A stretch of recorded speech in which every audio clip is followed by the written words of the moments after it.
Chairman, the live stream is now operating.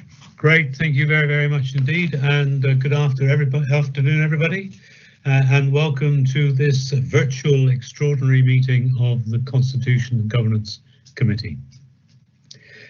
Before consideration of today's business, I will outline the protocols for the meeting. Today's meeting is being live streamed to the public via Microsoft Teams and is also being recorded.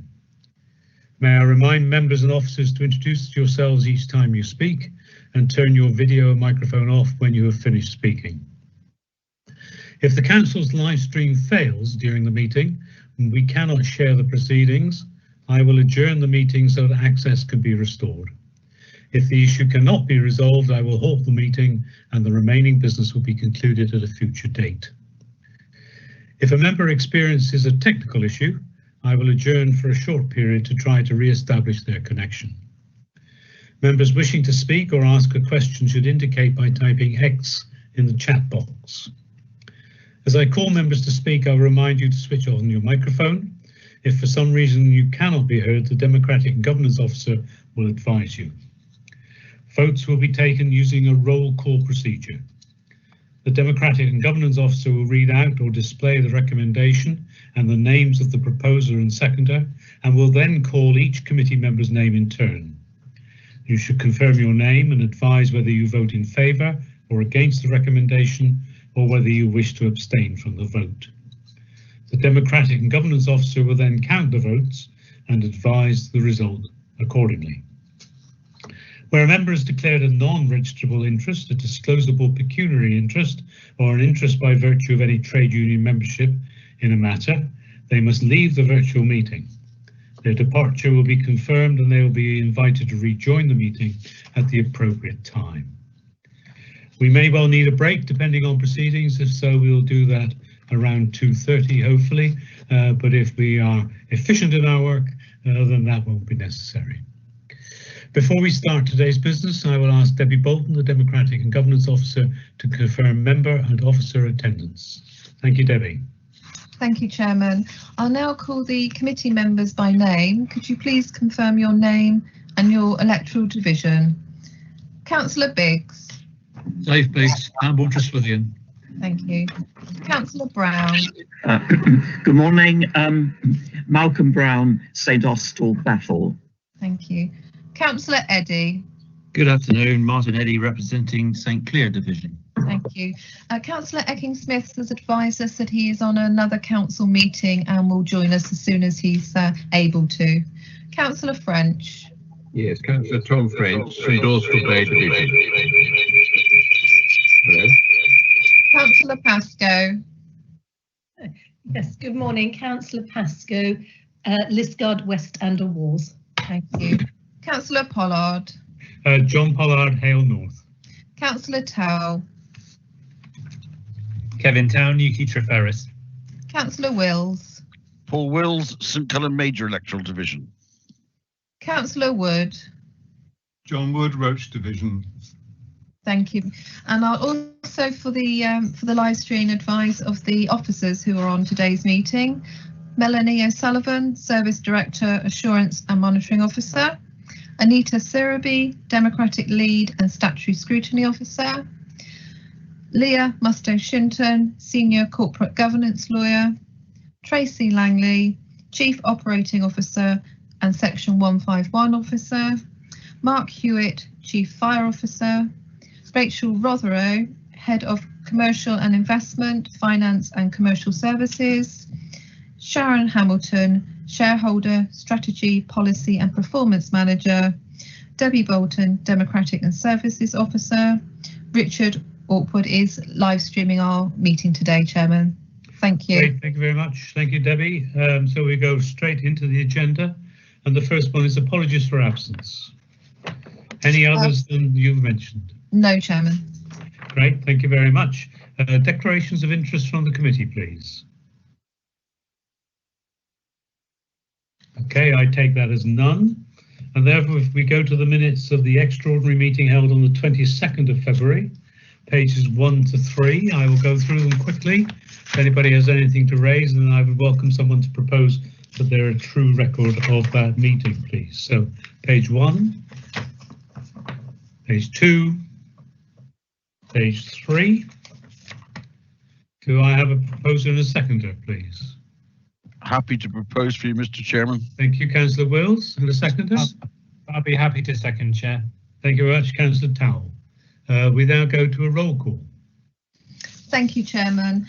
The recommendation is that the minutes of the extraordinary meeting of the Constitution and Governance Committee held on the 22nd of February were correctly recorded and that they be signed by the Chairman.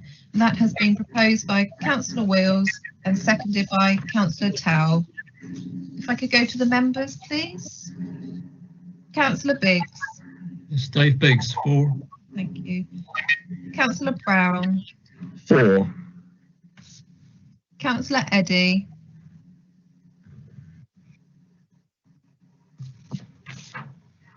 Sorry, Martin Eddy, 4. Thank you. Councillor French. Councillor French, 4. Councillor Pascoe. 4. Councillor Pollard. 4. Councillor Towell. 4. Councillor Wills. Paul Wills, 4. And Councillor Wood. John Wood, 4. Thank you, Chairman. That's unanimously agreed on all the members that are at today's meeting. Great, thank you very much indeed. So we go on to item 4, which is the review of financial regulations and procedure rules and budget and policy framework. Can I just say that this has already gone to audit and because obviously audit have a say in this, although Constitution Governance make the decisions in the end. And I have received a note from David Harris, who's the chairman of audit, who gives his apologies for this afternoon, but wants to confirm that the versions you have to approve today have the full approval of audit. The committee spent some time looking at these, and before they came to committee, I spent many hours going through these in detail with officers. Anyway, so the audit are supportive of the recommendations. The recommendations are on page 4 and 5 of your papers. We'll come back to those in a moment, but I assume, Tracy, you're going to introduce this matter. I am. Thank you very much, Chair. And if you'll allow me, I have a short presentation that I can show you just to take you through the regulations. Is that okay? Yes, great. Thanks. A couple of seconds, as this sometimes takes. Okay, I think you can probably see that now. Yeah. Let me just put it into presentation mode. Okay. So I can confirm that the chair of audit did indeed spend many hours with his colleagues going through all of the regulations, which I actually really appreciate. So thank you very much for their interest.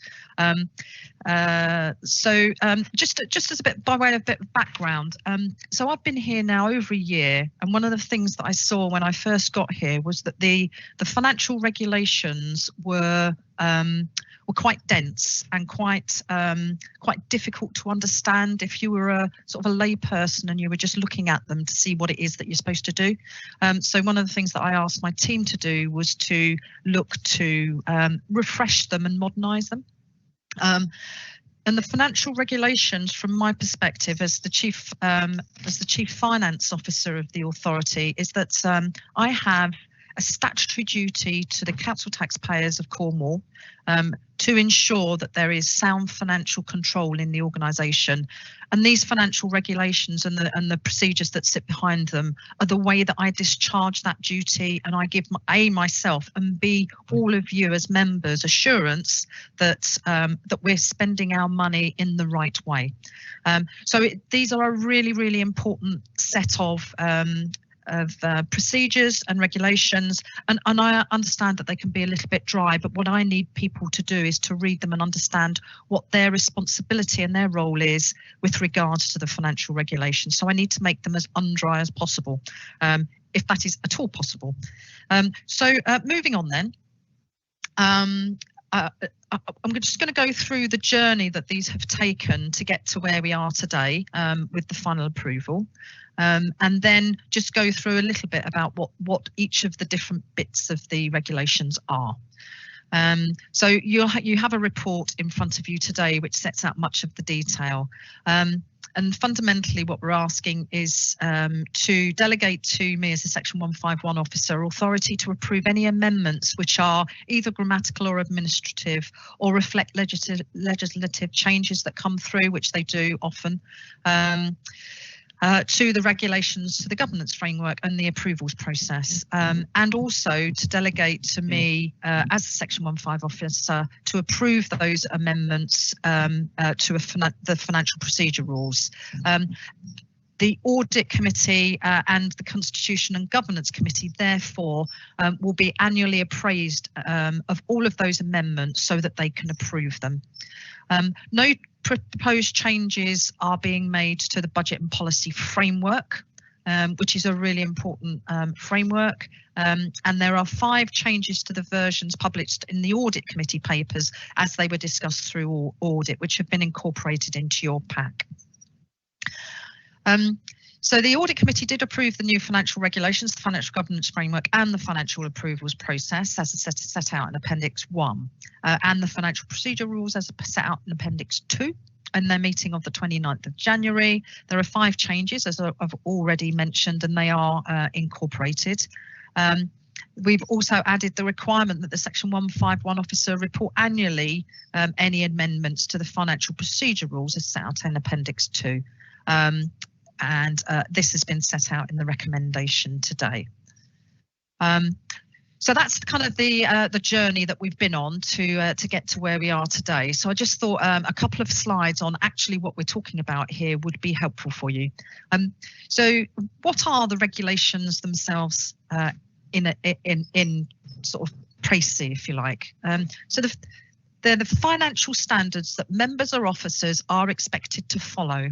It provides the framework for financial decision making and the rules by which finance is managed and the controls to ensure that those rules are met. It's absolutely my key tool to fulfil my statutory obligations for sound financial control, and it forms part of the Council's constitution.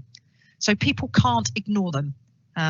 And it's sort of my role to ensure that people are given as much training and to make them as easy to read as possible so that they can actually help me to fulfil those statutory responsibilities.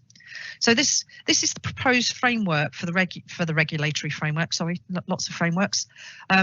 So parts of them are member approved, and parts of them are officer approved. And clearly the financial regulations, which are the key principles that must be followed, the financial governance framework, which are the key roles for members and officers, and the approval framework, which are the thresholds for decision making, are all for members to approve. And that's absolutely right.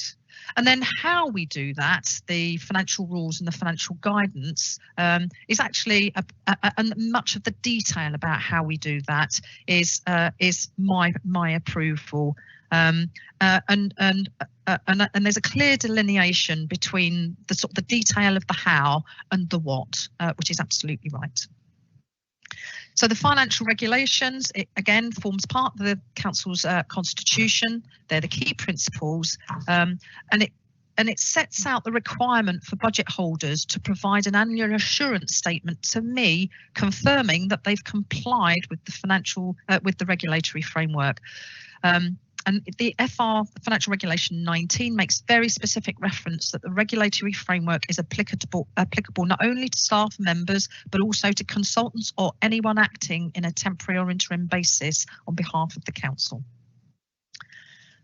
The Financial Governance Framework sets out the role of members, the Chief Executive Officer, the Section 151 Officer and the Strategic Director across financial management areas. So the way that we control finance is by, there are different bits of areas that in total make up the whole of our financial management, and those are planning and control, management, oversight, governance, and then core plans and strategies that support that sound financial management.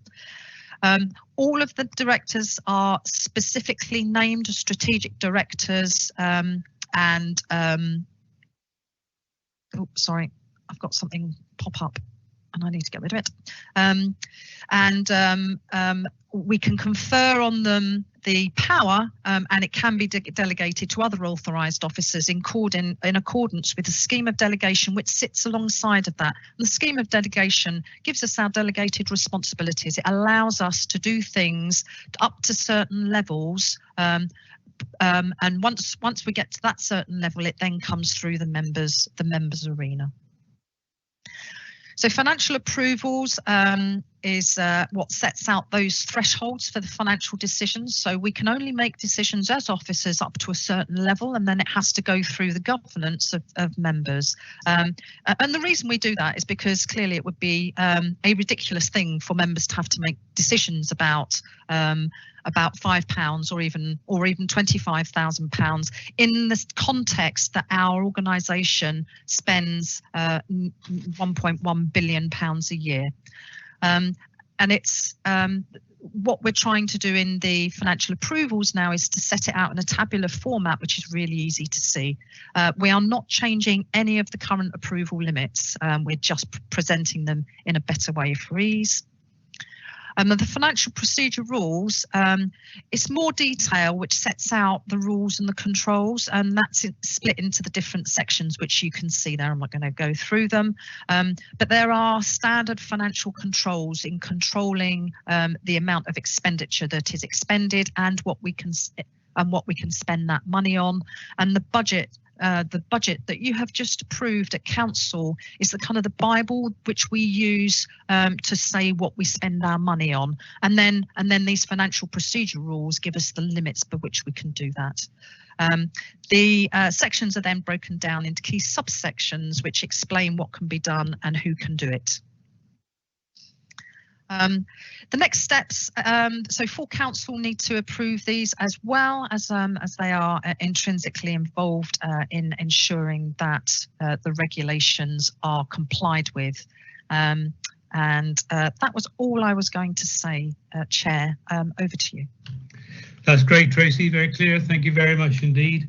And as you've explained, we are really today just dealing with the regulations, the procedures, and really the work you've done is to make that simplified, more accessible. So the structure of the Constitution is what you've, there's no real changes at all to those regulations. So that's important. As I said, it's been through audit and they're content.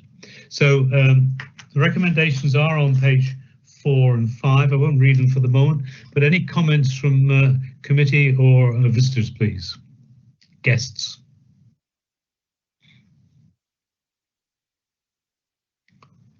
Gosh.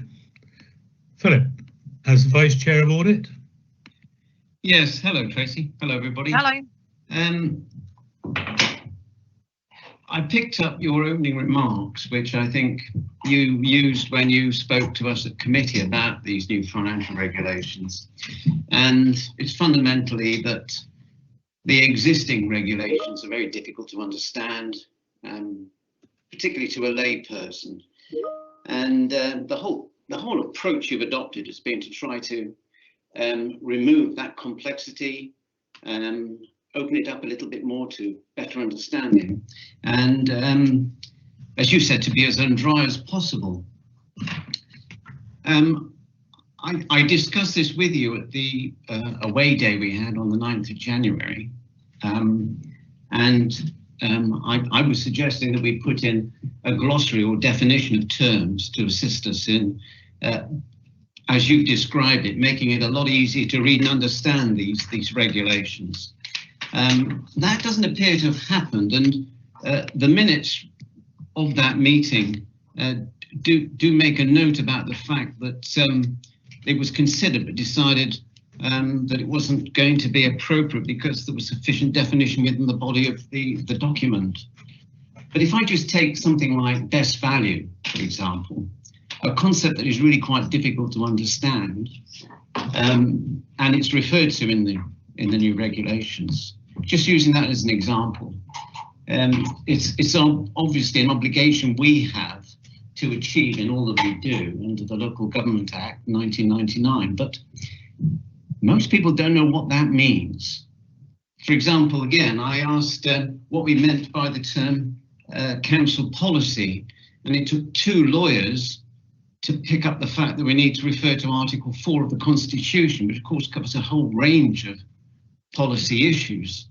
So I'd just like to put it to you again that aware that you're sympathetic to this idea of a glossary of terms, do you not think it would be a good idea to actually take it forward, put it into print and add it to the regulations, just so that we can achieve the overall aim of making this a much more understandable documentation, and certainly with the lay person in mind.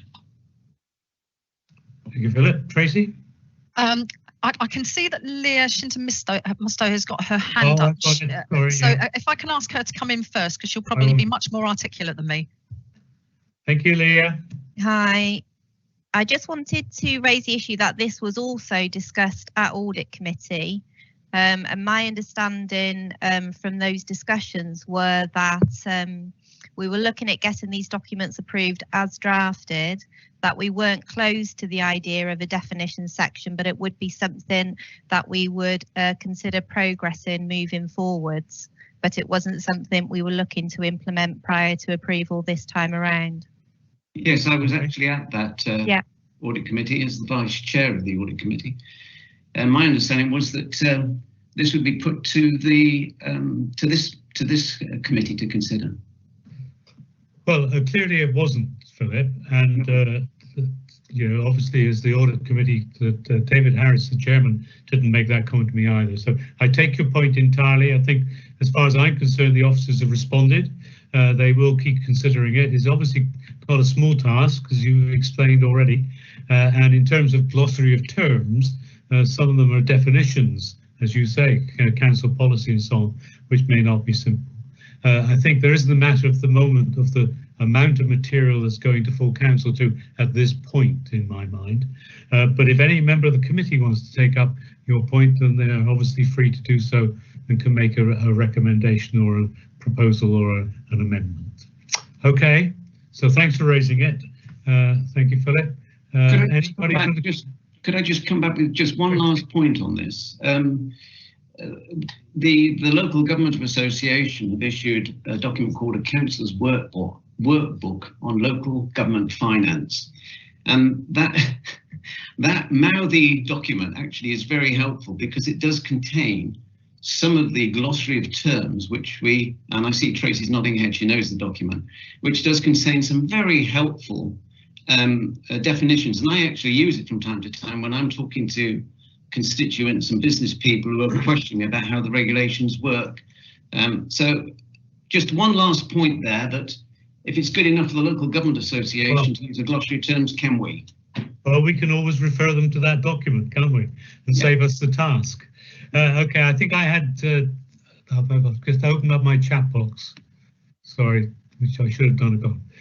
Okay, Dave Biggs, please. Oh, sorry, Dave. No, John Wood is ahead of you. No, he's not. He was before we started. Sorry, my confusion. I go to Dave Biggs. Yeah. Thank you, Chairman. Yeah, I'm reasonably content with what we've got in front of us, Chairman, in terms of the recommendations. I note what colleagues have said about the glossary of terms, and I'm sure that could be helpful at some point in time. But I don't think we need to incorporate it today. I think this is an important piece of work, and I'm very grateful to our officers for bringing this forward. In part, I suspect it underpins, or it's a key element of the moving towards the target operating model and the transformation. I'm sure that will be helpful in that regard. Just one small point, and I wonder if our officers could help me out with this one, and that is, it is recommended that the Section 151 officer provides a note of amendments which have been made, which he or she may have made, back to the Audit Committee and the Constitution and Governance Committee. And the one thing which just I'm a little bit unhappy about it would be that we could end up with items in the Constitution which have been amended and it might be some considerable time before we get a report back to either of those committees as to what that is.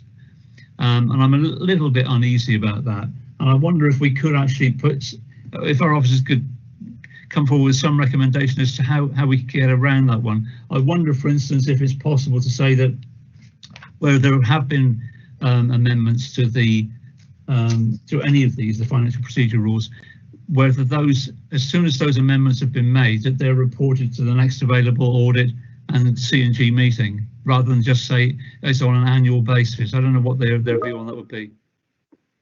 Tracy, do you have a view on that? Yes, I do. I think it is not in my interest either, or any of staff or members' interest to keep changing them. So I think I would much rather have just an annual review and be able to review them on an annual basis and update them on an annual basis, and then it can come to audit committee just once, rather than there being a sort of a view that I'm changing them all the time, because actually, like all of our policies and standard operating procedures, you should annually review them to make sure that they're relevant, and then if there is some governance off the back of that, then we should do it that way. So I'd much rather commit to just reviewing them once a year and bringing them through approval once a year than you thinking that I'm going off and changing them all the time and then bringing them to you at the end of the year. Does that sound reasonable? Yeah, Chairman, if I may. Yes, it does. The only thing I'd say would be, when would that be? I mean, do you have an idea if you're going to do it once a year, or as and when you think you need to do it? As things stand at the moment, as it's written, you still may not feel inclined to bring up back to the next available audit or Constitution and Governance Committee meeting. So all I'm saying is there could be still you could actually have a review, look at it, think you've got to change it, make that change on once a year basis, but that could still be 6 or 9 months later before it comes back to C&G and audit. Yeah. So I think that that you're always trying to make sure that you start a new financial year with a reviewed set of financial regulations. So I'm happy to commit to a regular review once a year to update all of everything all in one go. And that it comes back so that I don't know, in January or February or March, so that they're ready for implementation of the 1st of April. Does that? I mean, that sounds reasonable. It does. I mean, if I had to be nailed down to, I was thinking in terms of, if I was going to make any kind of recommendation, it would be that the budget meeting in February might have been a suitable date to have that kind of update. Yeah, absolutely, and then we can just go through the same process as the budget. Yeah, but I mean, if you're happy to make that commitment, then I don't think we need to actually incorporate it in the recommendations, Chairman. I think my recommendation, Dave, would be that it goes into the Constitution and Governance Committee's work programme as a fixed date when there will be a review and comment. Would that cover it? Yes, it would, Chairman. Yes, I think that gives all the members a certain an amount of certainty around it. So yes, absolutely, and it won't be missed out, will it? So okay, so I assume Tracy and from the committee end, Debbie will take that up. Okay, for the next committee. Yep. Okay. Great, thank you very much. Philip, did you want to come in on this topic? I did, and you, in your usual wise way, has virtually solved my problem. You've made the point about a fixed date for the annual review, but I also make the point that when we have our audit committee meetings, Tracy, as a Section 151 officer, does give us regular updates on progress and what's been happening, and it would probably be quite helpful to have, perhaps as part of the agenda item in that report, a comment on any amendments that might be being considered at the time, or amendments that have had to be made for any particular reason. So it becomes, if you like, a regular but not necessarily a formal statement, which the fixed date could deal with. Well, I think that's covered in the fact there will be a regular item, and therefore obviously Tracy would present that, and then it's open to questioning, isn't it? Isn't it, Joe? the 151 officer of the day. Let's just put it that way. Okay, thank you, Philip. No, I never rest on my laurels. There's nothing meant by that. Just procedurally. Okay, I've got Martin Eddy, please. Thank you, Chairman.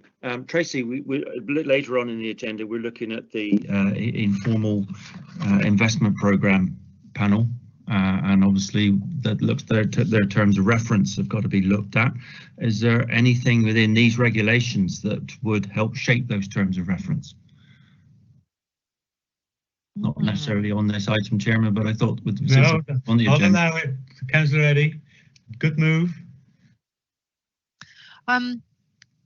So I think the rules and regulations as they're set out in here are really clear about the roles and responsibilities of officers and members individually and with their sort of portfolio and sort of roles as officers, hats on. And as they come together in groups, it is also therefore clear which groups of either members or officers have the ability to make decisions.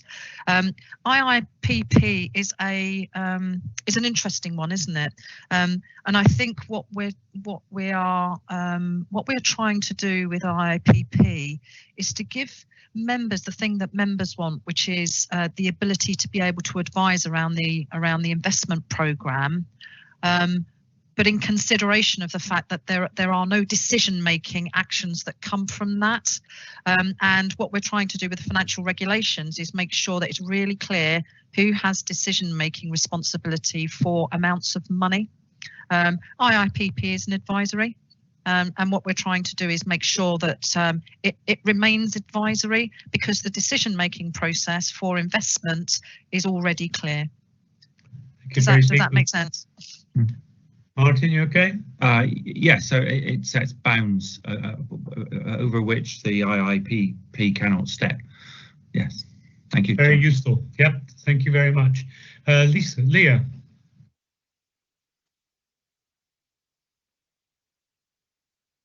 Hi, I think Tracy's covered most of the points. I just wanted to reiterate it is loosely aligned because there is an investment section within the financial procedure rules, but it sits more closely aligned with the commercial capital investment strategy, the role of IIPP.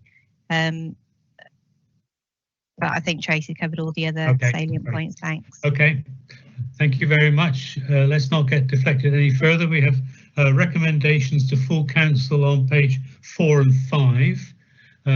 Will somebody propose, please? John, happy to do that. Thank you, Dave. And a seconder? I'm happy to second, Chairman. Thank you very much, Martin. So, Debbie, if you could read the recommendations, please, and then we'll go through. Thank you, Chairman. Thank you, Chairman. The recommendations are, and these are recommendations to Council, the financial regulations, financial governance framework and financial approvals process as set out in Appendix 1 be approved. The financial procedure rules as set out in Appendix 2 be approved. The financial regulations, financial governance framework. Hold on, Debbie, before you get into number 3. Somebody's got their microphone on. Or is it Dave Biggs's dog? I don't know what we're listening to, but it's very difficult to hear. That's great. Thanks very much. Okay, Debbie, sorry. If we can go to number 3. Number 3. Thank you, Chairman. The financial regulations, financial governance framework, financial approvals process and financial procedure rules to be reviewed by the Section 151 officer annually. The Section 151 officer to have delegated authority to approve amendments which are grammatical, administrative or reflect legislative changes to the financial regulations, financial governance framework and approvals process. All other amendments to be approved by members. The Section 151 officer to have delegated authority to approve all amendments to the financial procedure rules. The Section 151 officer to provide a note of all such amendments to both the Audit Committee and the Constitution and Governance Committee on an annual basis. and that has been moved by Councillor Biggs and seconded by Councillor Eddy. If I could go to members for the roll call, again it's for, against or abstain. Councillor Biggs. Yes, Dave Biggs, 4. Councillor Brown. 4. Councillor Eddy. Martin Eddy, 4. Councillor Eking-Smith hasn't joined the meeting yet. Councillor French. 4. Councillor Pascoe. Jane Pascoe, 4. Councillor Pollard. 4. Councillor Towell. 4. Councillor Paul Wills. 4. Councillor Wood. 4. Thank you, members. Chairman, that has been agreed unanimously to be recommended to full council. Great, thank you very much indeed, and thanks to our colleagues in audit for their contributions to that, because I know they did a lot of work on that item. And thanks to the officers. Okay, so we go on to number 5, which is a review of the temporary variations to the Constitution arising due to the COVID-19 pandemic. There's a recommendation on page 68. It is not a recommendation to full council, but it is a recommendation that no changes be made to the temporary variations of the Constitution arising from the local authorities and police and crime panels, coronavirus, flexibility of local authority and police crime panel meetings, England and Wales regulations 2020, and Leah will now make sense of that. Good afternoon, members. Leah Mustoe-Shinton, Senior Corporate Governance Lawyer. I was asked to bring a report to the committee to review the temporary variations to the Council's constitution arising from the coronavirus pandemic. As the chairman's already said, the recommendation that I am proposing is that no changes are made to the temporary variations. In terms of key relevant background, in response to the coronavirus pandemic, the local authorities and police and crime panels coronavirus flexibility of local authority and police and crime panel meeting England and Wales regulations 2020 were implemented. I shall refer to these as the remote meetings regulations. The remote meetings regulations were implemented to permit the local authority to hold remote meetings during the coronavirus pandemic, to ensure the business of the council could continue and the democratic process of decision making. This committee held an extraordinary meeting on the 14th of May 2020, where the committee recommended that the chief executive that the temporary variations to the Constitution be made. The temporary variations were approved by the Chief Executive under the urgency procedure for non-executive decisions. They were further reviewed by this committee on the 9th of September 2020, where no changes were proposed. I set out at paragraphs 2.1 to 2.10 what the temporary variations are, and I do not propose to reiterate these in my presentation.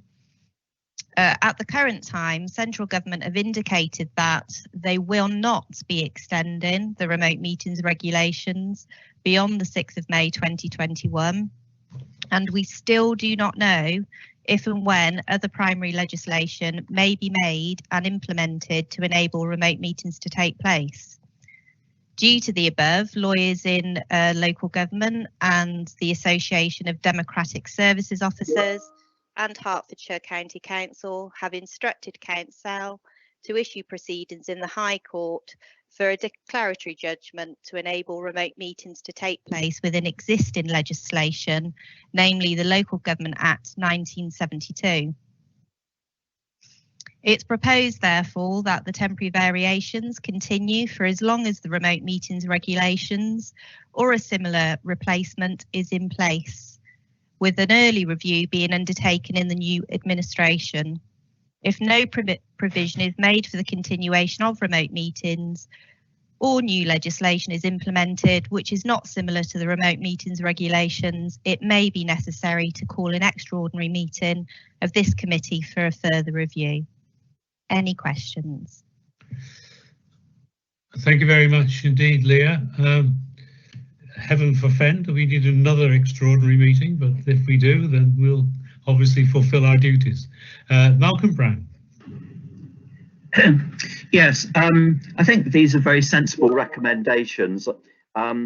It seems to me that nobody can be completely clear at this stage what life will be like and what will be allowable in the early days following the elections. But I just want to ask, I'm not trying to be political here, this is a serious point.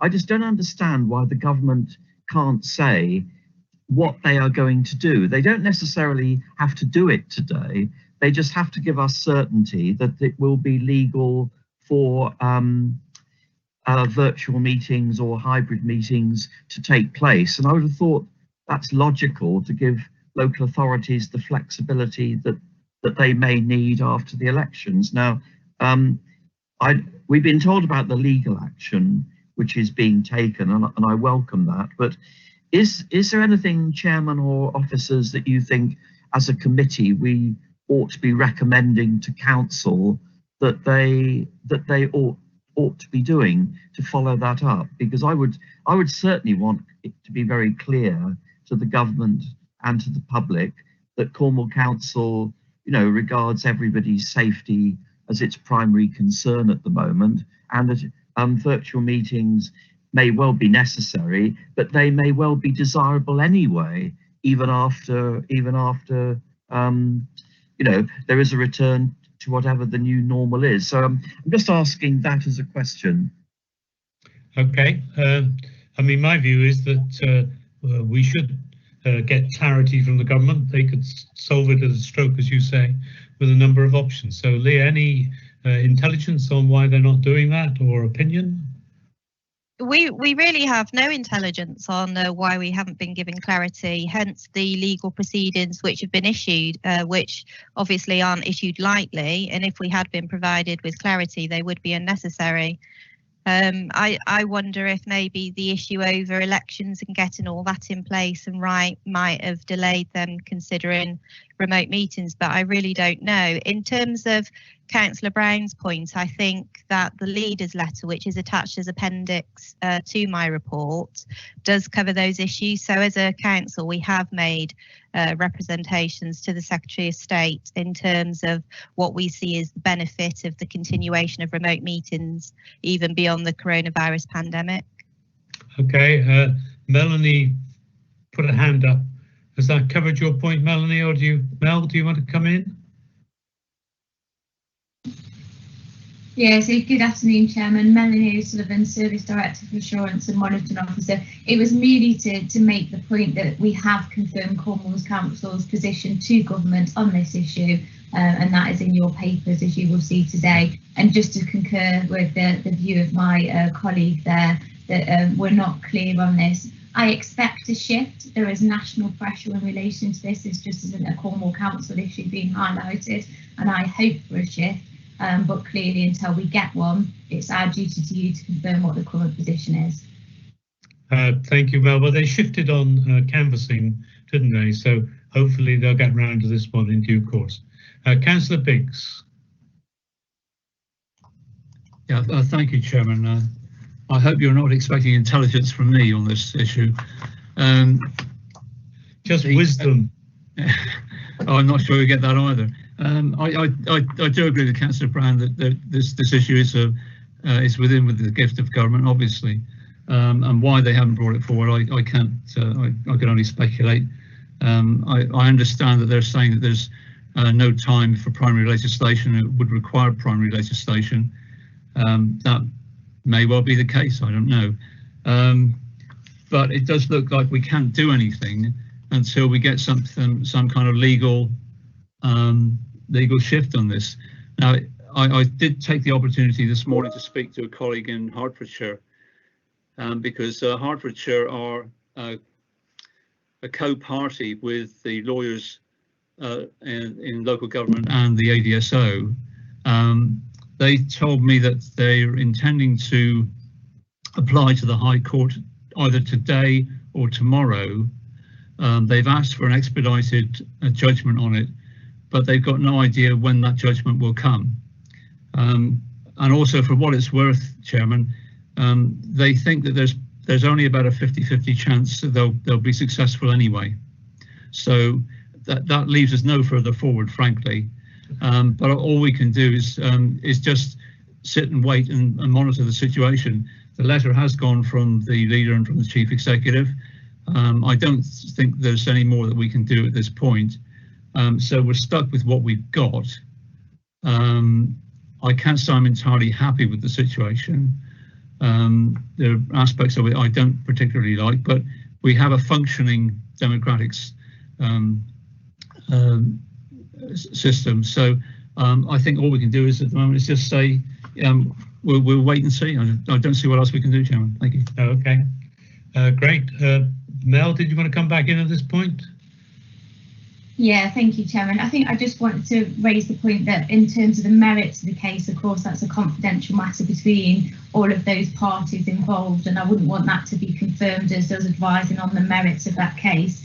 The other point I just wanted to make in relation to the case, just to give a bit of understanding for people, is the case, as I understand it, is about whether they're seeking a declaration of law based on the existing legislation, not the legislation that came in following the pandemic, that would allow councils to have remote meeting. So it's about a declaration of law under our existing legislation that we have that would permit us to do that. So I just wanted to be clear around what the challenge is based, and also just to confirm that we're not confirming on Cornwall Council's behalf around the merits of the case. No, quite. Okay, thank you for that. Kevin Towell. Yeah, I agree with some of the points that have just been made. I think we do need certainty as to what's happening after May, and I entirely agree with that. But I do hear it often creep into our discourse that this will be a good thing anyway in the longer term, as a more permanent sort of arrangement, and I do worry about that. Number one, because I don't, personally, I don't agree with that. But I think this should be confined just to the COVID situation and how we're navigating through this pandemic. I'm much happier to talk about it in those terms rather than staging it for a more permanent sort of working solution going forward. The council is functioning properly at the moment. Our committee system and our structures are more or less the same as they were before the pandemic. It's just on a virtual environment at the moment. So yes, when it comes to the COVID situation and the May situation, yes, 100%, agree with getting some clarity on that. But I think if we were to talk about anything further, that is a conversation that should be happening in full council. Absolutely, and point taken entirely, and thank you for that, Kevin. We won't go down that line, but I think the point was raised for clarity, and I think Leah's answered the fact that the lead is already written, and there's no more to say on that, really. We're working Mrs. Sullivan very hard today. Here she comes again. Gets a bit lonely at home, Chairman. It's good to have a chat with some people. And no children.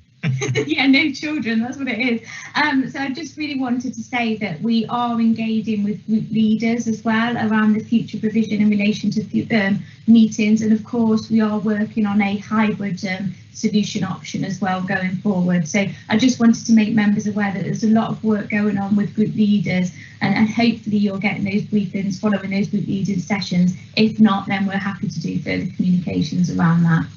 Great, thank you very much indeed. Okay, great. Let's get back to the recommendations. Any more comments on the recommendations, please? No? Then thank you, Leah. Let's, Debbie, if you could read the recommendation again on page 68 and go to a roll call, please. Thank you, Chairman. I'll read recommendation, then ask for a proposer and seconder. Oh, sorry. Or we can do it the other way around. Is there a proposer? I should do that. That's my work. I'm sorry. Yes. My apologies. I'll propose, having made the error. I'll second if you like, Chairman. Thank you very much, Vice Chairman. Okay. Thank you, Chairman. So it's been proposed by Councillor Pollard, seconded by Councillor Eddy, and that the recommendation is that no changes are made to the temporary variations to the Constitution arising from the local authorities and police and crime panel coronavirus flexibility of local authority and police and crime panel meetings, England and Wales regulations 2020. So if we could go to the roll call. Councillor Biggs. Dave Biggs, 4. Councillor Brown. 4. Councillor Eddy. Martin Eddy, 4. Councillor Ecking-Smith still hasn't joined us. Councillor French. Councillor French, 4. Councillor Pascoe. Councillor Pascoe, 4. Councillor Pollard. 4. Councillor Towell. Kevin Towell, 4. Councillor Wills. Councillor Paul Wills, 4. And Councillor Wood. Councillor Wood, 4. Thank you, members. Chairman, that's agreed unanimously. Great, that's lovely. Thank you very much, and thank you, committee, and thank you, Leah. Okay, so we now go on to item 6, the future governance options for Cornwall Fire and Rescue Service. The recommendations are on page 86. If you remember, we were asked to look at this, and we have looked at it. And these recommendations are to the next council. We can't make a decision on this, but there are recommendations of how the next council should deal with it. It has been debated by neighbourhood scrutiny, and delighted that Carolyn Rule, the chair of that scrutiny committee, is here, and I'm sure will contribute later on. So over to Mark Hewitt, Chief of the Fire Officer, please. Welcome, Mark. Good afternoon, one and all. Thank you for the opportunity to co-present with Anita for agenda item 6, which is, as you just alluded to, Chair, the future governance options for Cornwall Fire and Rescue Service. And as I just sort of picked up, they can be found in pages 86 to 96 in your pack. And what I will do is just confirm that there is no PowerPoint presentation to support this item. So it's the report, and it is a little bit of an update from Anita and myself. For those of you that I have not met, I am Mark Hewitt, your Interim Chief Officer for Cornwall Fire and Rescue Service, and it's a pleasure to meet with you today, albeit through online and the virtual world. As the Chair have just said, at this stage, I just want to reinforce and highlight that this report is to take forward to the new council to consider the recommendation following the forthcoming election. So both Anita and I will be presenting this report, and we're presenting it on the basis that the report has been read. So the intention is not to read it verbatim, but to summarise the key parts to it. I'll start by providing you some background to this item and also the journey as to what the future may look like from a national perspective, as we must recognise that our Fire and Rescue Service, Cornwall Fire and Rescue Service, is also part of a national Fire and Rescue Service sector with national drivers to meet and deliver on. Following a sector move for the Fire and Rescue Services, Cornwall included, from the local government into the Home Office, going back a few years now, there was also a change in inspection regime, and you may remember that we had our first inspection from Her Majesty's Inspectorate for the Constabulary and the Fire and Rescue Service, shortened to HMI CFSRS, in July 2018. This, at the time, provided an inspection outcome report, which we received as a service in December of 2018, and there were certainly some areas for improvement. And one of those areas questioned was the effectiveness and the efficiency of our scrutiny and governance process. And I will stress with the HMI inspection, and it's in 3 weeks' time that we are undertaking our second inspection, the key pillars of their process is very much based on people, effectiveness and efficiency. So that's the areas that they focus on in terms of their inspection and basing any judgment on that. A more recent peer review of Cornwall Fire and Rescue Service was undertaken in July 2020. At this time, it was requested through the LGA as a peer review and it was led by Chief Officer Steve Healy, Cumbria Fire and Rescue Service. And again, the report just questioned the appropriate level of scrutiny and governance, but sort of quite importantly, just challenged the appropriateness of the challenge that we receive during our sort of presentations and engagement. I will say, and to point out, reinforce it, but the Fire and Rescue Authority, as defined for our Fire and Rescue Service, is all of our elected members in their roles. And this is something that is not sort of fully appreciated and understood by one and all. So something sort of quite important there, which Anita will build on a little bit more in terms of understanding. The second recommendation within the report is with regard to elected member training. It's a key element to member engagement, scrutiny and governance, and will consist of appropriate induction. And going forward, we want to fully develop an ongoing, continuous and progressive improvement development plan for the committee throughout the tenure of those elected. I will say that this has definitely improved through the term that we've been working with LOSC recently. We've had the opportunity for more regular agenda items, updates, and benefiting significantly from a specific member panel deep dive inquiry into our protection activities. This again was an area that the HMI identified for improvement.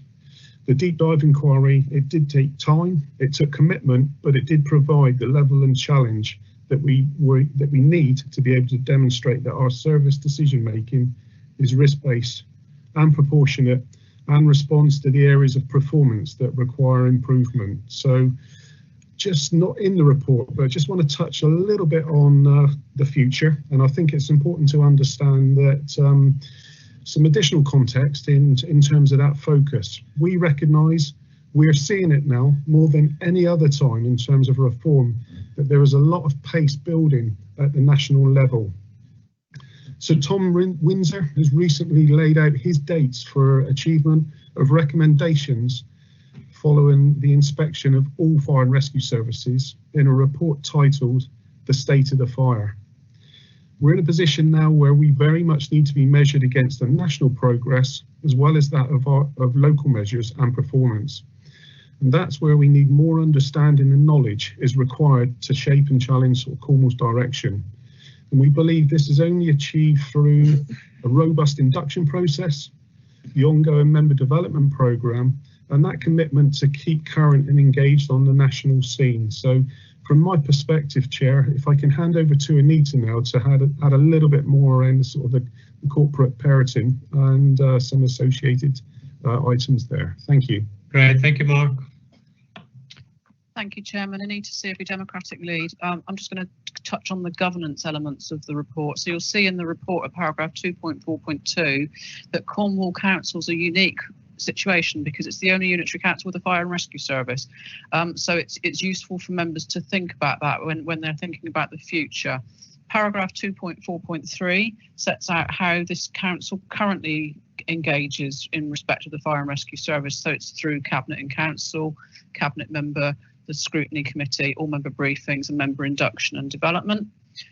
Paragraph 2.5 provides a brief history of the governance models that Cornwall Council has and where fire has been set up in that structure. And paragraph 2.6 talks about the scheme of delegation and the delegations in place from the strategic director for neighbourhoods to the chief fire officer. Paragraph 2.7 then takes members to the options available.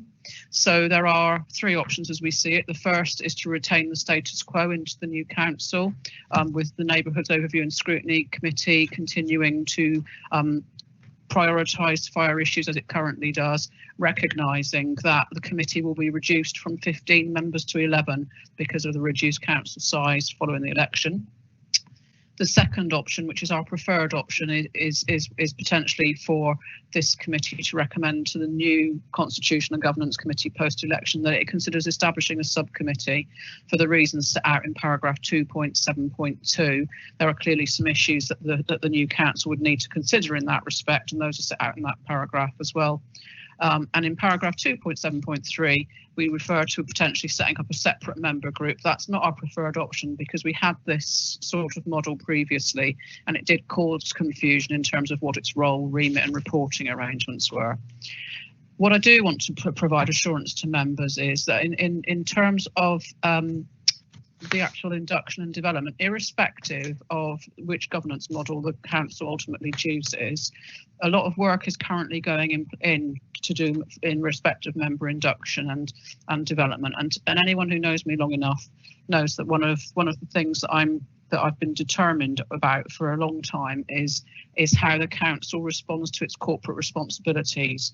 So these include fire, but there are also things like equality and diversity, safeguarding, corporate parenting, and equality, health and safety. And we've not been across the board. We struggle with member engagement in these corporate responsibilities. So this committee has previously looked at the member induction programme, and we are currently about to push out to the organisation to sort out the member induction and development programme. And it will include, as Mark has said, an ongoing expectation around all members, all 87 members, understanding their requirements in terms of being members of the Fire Authority. So I just wanted to provide that reassurance because I'm conscious, and Councillor Rule is on the call, that the Neighbourhoods Overview and Scrutiny Committee recently made a recommendation to this committee to suggest that it should be a requirement for any member serving on neighbourhood scrutiny in the future that they should carry out this training. That's fine, and the committee may well want to do that, but we've got to make sure that all members equally understand their roles in respect of fire. And as you'll recall, Chairman, because you were on the Health and Adult Social Care Scrutiny Committee, there was a similar discussion about the importance of all members having safeguarding training last week. So we are in that place. And just to finish my my presentation, I just wanted to refer to paragraph 5, which talks about the consultation and engagement, because we have consulted with the relevant members and the feedback is in that paragraph. And as I've said previously, we are suggesting that the new council is asked to consider a subcommittee of the Neighbourhoods Overview and Scrutiny Committee to progress this matter forward when the new council arrives. I'll leave it there, Chairman. Thank you. Thank you very much, Nita. Thank you, Mark. Very clear. Carolyn will come in a moment. I just wanted to reiterate for the committee and the public who may well be watching that what we're being asked to recommend here to the next council is that they establish a subcommittee of the Neighbourhoods Overview and Scrutiny Committee to progress the matters relating to governance and democratic decision making in respect of Cornwall Fire and Rescue. We do have a responsibility here.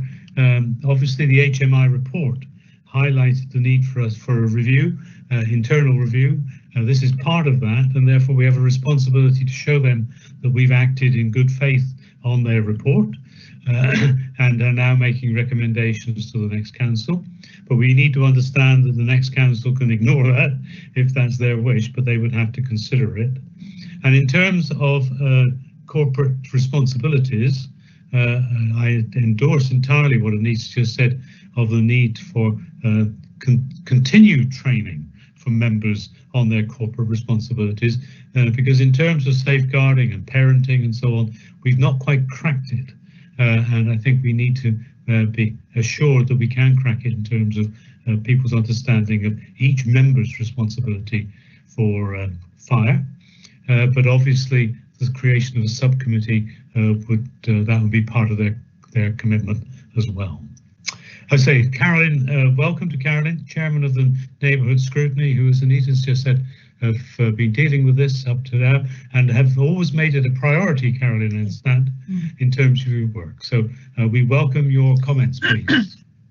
Thank you, Chairman. Yes, we recently did a deep dive piece of work, as you're aware, and all the witnesses stressed how valued it is to have the Cornwall Fire and Rescue Service as part of the council. It was really heartening to hear that. The joint working has shown this to be true, and we took evidence from partners on how much they valued and appreciated that partnership working.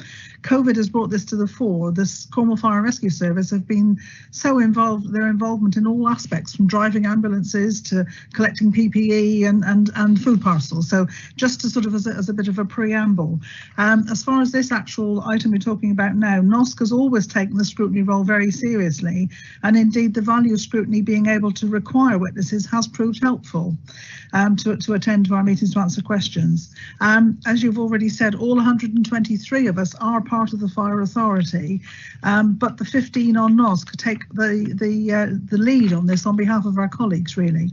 In the future, we feel member induction needs to cover off that responsibility on us all, which you've just said.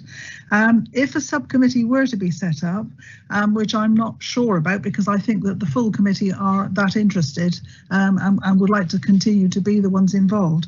If it were to be set up, that must not be allowed to stop any other deep dive work, which at the moment I think the Constitution says it should be, that you only do one.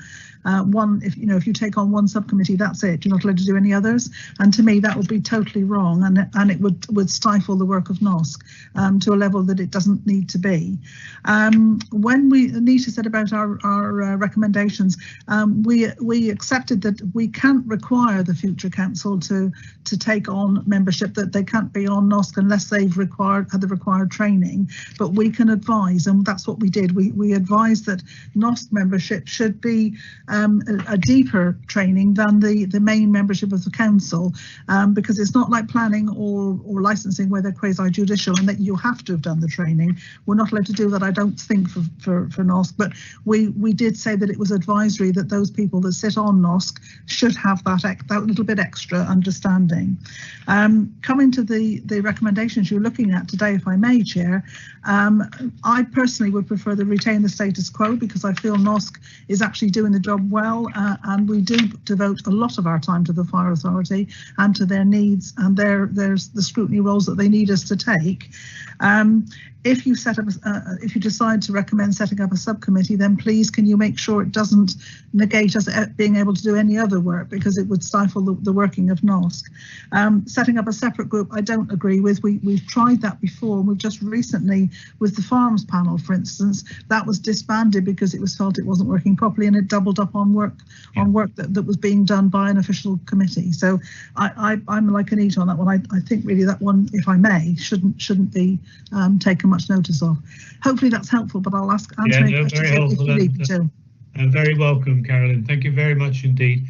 Can we just clarify from Anita or Leah or Mel the position of a subcommittee of a scrutiny committee, because Carolyn makes the point that under the current regulations they'd be only allowed one. Yes, Chairman, Anita, COB Democratic Lead.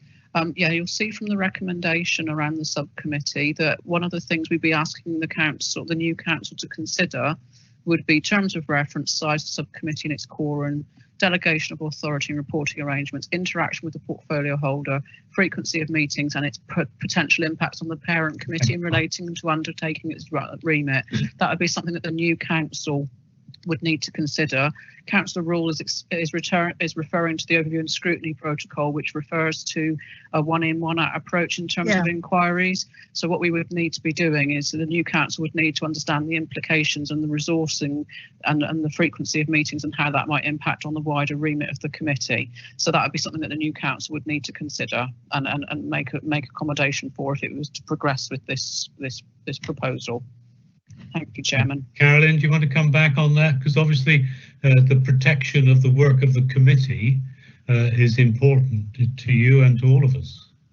Yes, it is. I think that if you decide to go down that line of recommending that one, please can you make it a very strong recommendation that alongside that you do protect the other work that that committee wants to do and needs to do. There's a lot of statutory responsibilities that come to NOSC, not just the fire.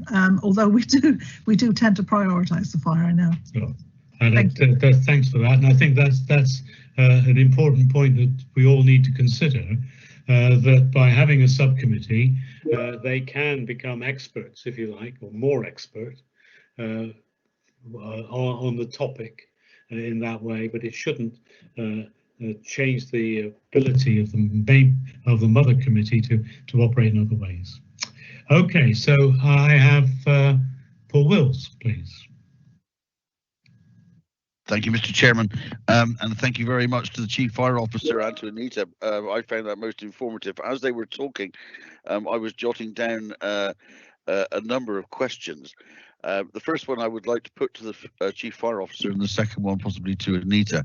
But the first one would be looking at the fact that there's been 2 inspections, and both times they've mentioned scrutiny at both inspections. Does the Chief Fire Officer believe that the measures and the recommendations actually go far enough, or should there be more scrutiny from Cornwall Council? What are his views on that, please? Yeah, thank you, Councillor Wills, and no, I appreciate the question. Thank you. And in response to that, certainly what I would suggest in terms of improvement, a journey that the Fire and Rescue Service has been on, that has sort of been done in tandem with NOSC in terms of that engagement, but taking some information outside of the report, so certainly triangulating some other verbal information from sort of close sort of partners to it.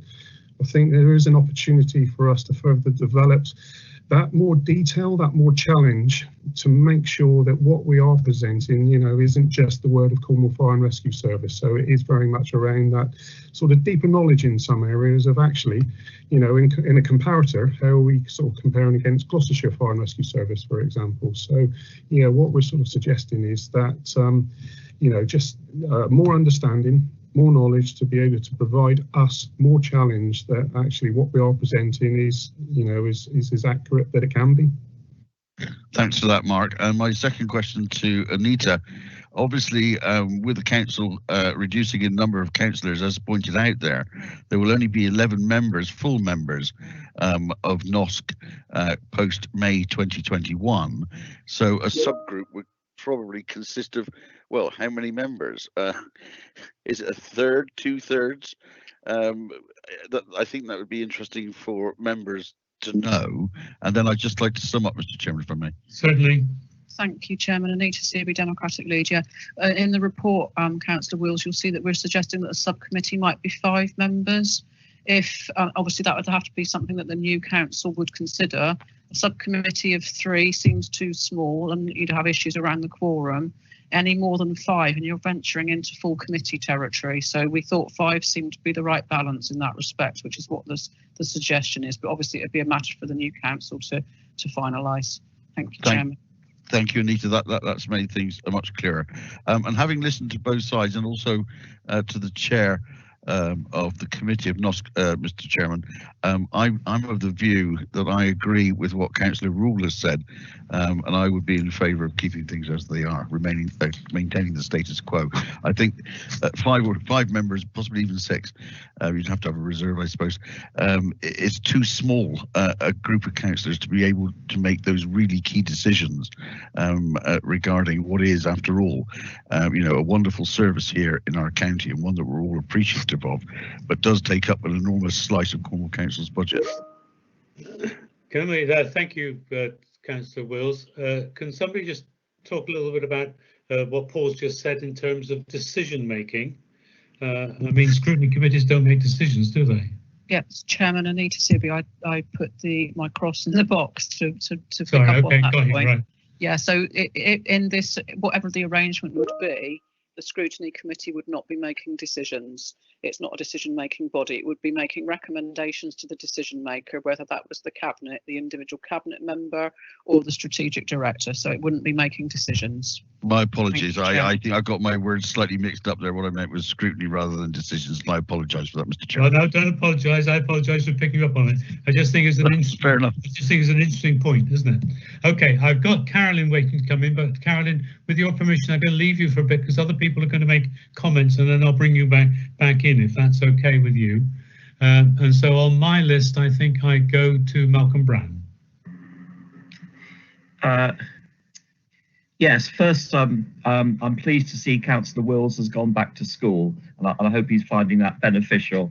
I'm a member of the Neighbourhoods Overview and Scrutiny Committee, although I don't claim to have anything like the expertise or the specialisation in the fire and rescue service that Councillor Rule and the Vice Chair have. I I think it's very important to get the scrutiny committee, to get the scrutiny right. But I didn't really understand from what Anita was saying, and I don't think this came out in the discussion about this at Neighbourhoods committee itself, about the fact that if this subcommittee or panel was set up, that would have implications for governance of other aspects of that committee's functions. So I think at the moment, I've listened very carefully to what Councillor Rule has said, because I think she's tried not just to reflect the opinion of the committee, but some of the insight that she's acquired over the years. And I think I'm with Councillor Wills that for the moment it might be best to leave things as they are. The only comment I would make is that obviously it's up to the new council to change anything. They could decide to have 20 overview and scrutiny committees or one. But I think we have to work on the basis that we need to leave the new council with as clear a framework as possible. And that's the basis, Chairman, on which you've been leading the work of the committee over the last few years, going through the whole constitution step by step. So I would hope that we can make a definite recommendation or decision today, and so that the new council knows what the starting point is, but knows equally that it can change this or anything else. But I think I'm inclined to go with the status quo. Fine, thank you, Malcolm. You're quite right, we're giving them a starting point. They can do what they like, but I think what we're trying to do is to ensure that our experience in the last 4 years is used to good effect to make a recommendation going forward. So, Councillor Towell, please. Yeah, thank you, Chair. Like the other speakers so far, I'm starting to sort of favour the status quo really on this. It's, I mean, I serve on the Neighbourhoods Committee, and they do take this aspect very, very seriously. It's a subject that I believe Cornwall Council is audited on, and we have a responsibility to engage the entire members. I'm not sure 100% though what responsibilities I have as an individual councillor out of the 123 as opposed to the corporate responsibility that we all have. I still sort of struggle with that information, would appreciate some feedback on that. Okay, thanks. So you froze in the middle of that, but I think we got that, Kevin. Thank you. The next on the list, I'm going to jump to Dave Biggs, and then I'll go to Carolyn and Anita. Yes, thank you, Chairman. What we have in front of us is a recommendation to our successor committee, basically. And I must admit, I feel very uncomfortable about leaving a recommendation to a future scrutiny committee as to what they should or should not do. They are an autonomous body and set up by statute, and I respect their right to take on the situation as they see it. So I again, like other speakers, I'm not inclined to support this, making this recommendation about a subcommittee. I think that goes a bit beyond our remit. We are a Constitution and Governance Committee, and this is an issue of governance. I think the best that we could possibly do would be to make a recommendation to our successor committee in terms of governance, that the Neighbourhoods Overview and Scrutiny Committee progress the matters relating to governance and democratic decision making in respect of Cornwall Fire and Rescue Service, and leave it at that, so that we're actually just putting a marker down for a future scrutiny committee that they perhaps ought to look at that. But I wouldn't go beyond that, and that's as much as I could support, I'm afraid.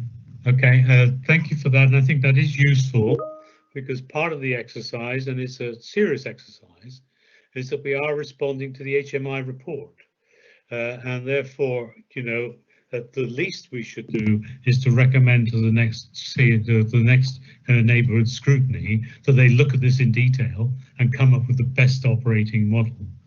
Whether or not we recommend one operating model or a different one is, as you say, up to us, and I take the point. So we've got three things on the table at the minute. We've got the recommendations in front of you, which include the recommendation of a subcommittee, that they consider a subcommittee. We've got the recommendation which has been highlighted by councillors and Carolyn, not that Carolyn isn't the councillor, but Carolyn and other members of the committee, that we should leave it to the whole scrutiny committee, or we now have a third option, so I understand it from Councillor Biggs, that we just recommend that they do a full review. Okay, I've got lots of people wanting to speak now. I must make sure I follow the list, so I'm going to Carolyn next, please. Thank you, Chairman, and thank you to colleagues for listening to what I said. I appreciate that very much. My understanding from the inspectors' reports, both of them, and talking to different people as witnesses, my understanding is that they wanted us to look at this issue and to show that we've looked at the issue, not necessarily that we need to change anything.